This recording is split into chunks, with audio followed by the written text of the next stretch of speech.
30 minutes before the ceremony, she was counting chairs. Not the rows, those were fine, but the gaps. The places where sunlight slanted too hard through the stained glass and would leave guests squinting. She shifted one chair an inch, then another, because small tasks kept her hands from shaking. People assume the mother of the bride floats through moments like this on feeling alone. In truth, she had learned to anchor herself to logistics. The laughter came from the hall off the nave. Not loud, not secretive either, just careless. She recognized the groom's voice before the words reached her. That familiarity softened the first second of impact, which made the second worse. "That girl is so naive," he said, amusement curling around the phrase. "I'm only after the money.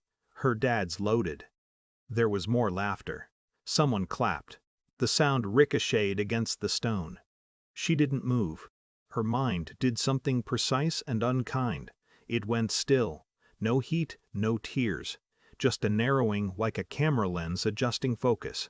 She thought of her daughter at 7, counting coins at the kitchen table, convinced every jar could be filled if you were patient enough. She thought of her at 25, insisting gently, firmly that love didn't need permission. The instinct to confront him rose fast. A scene would be easy. She could step into the hall, name what she'd heard, watch the blood drain from his face. But ease had never been her measure of right. She checked her watch. 27 minutes. She walked, calmly, past the hall, past the laughter, past the groom himself, who barely glanced at her, his confidence intact. That glance, or the lack of it, clarified something. He did not see her as consequential. Mothers were ceremonial. Fathers held the money. In the small office near the sacristy, she closed the door and took out her phone. The call she made was not dramatic. It relied on arrangements set months earlier, on prudence disguised as generosity. She spoke evenly, naming facts, forwarding a file that already existed. She did not accuse. She requested a review. When she hung up, her hands trembled. She let them. Then she folded them in her lap and waited. The church filled. Music warmed the air. Her daughter appeared briefly at the end of the aisle, radiant and impossibly young. Pride and grief braided together in her chest. She had raised a person who chose her own future. That was the point. That had always been the point. At 12 minutes before the ceremony, a man in a gray suit entered the nave with the officiant. Their conversation was quiet but intent. Papers changed hands. The officiant's posture shifted, not alarmed, but attentive, the way professionals respond when something procedural asserts itself. The groom noticed. Confusion flickered, then irritation. He stepped aside, gesturing, smiling too broadly. The gray-suited man did not smile back. The pause stretched. Guests murmured. This was no longer invisible. She watched from her seat, heart steadying into something like resolve. This was the authority she had trusted. Not parental, not emotional, but structural. A safeguard written into the bones of the day.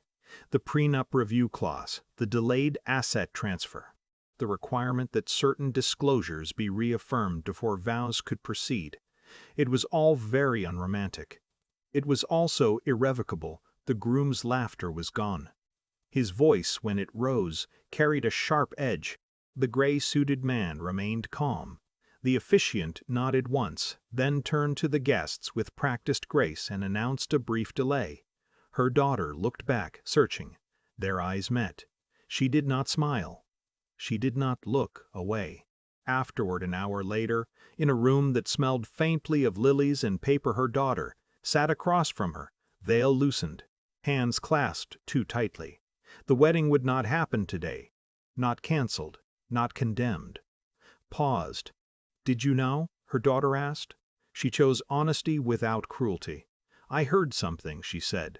"I acted to make sure you had time to hear everything too." Silence settled between them, heavy but not hostile. Her daughter's eyes filled, then cleared. Anger came next, then something like relief, which frightened them both. "You didn't tell me what to do," her daughter said slowly. "No," she agreed, "I didn't." They would talk more. They would disagree. Trust would need tending. Autonomy, once claimed, never returned to its original shape. That evening, as the church emptied and the light faded, She walked out alone. There was no triumph in her step, only a quiet dignity, earned at cost. She did not know if her daughter would thank her. She did know this: the man who had laughed had mistaken ceremony for power, and silence for absence. He had been wrong. The consequences would unfold without her. That too was part of letting go.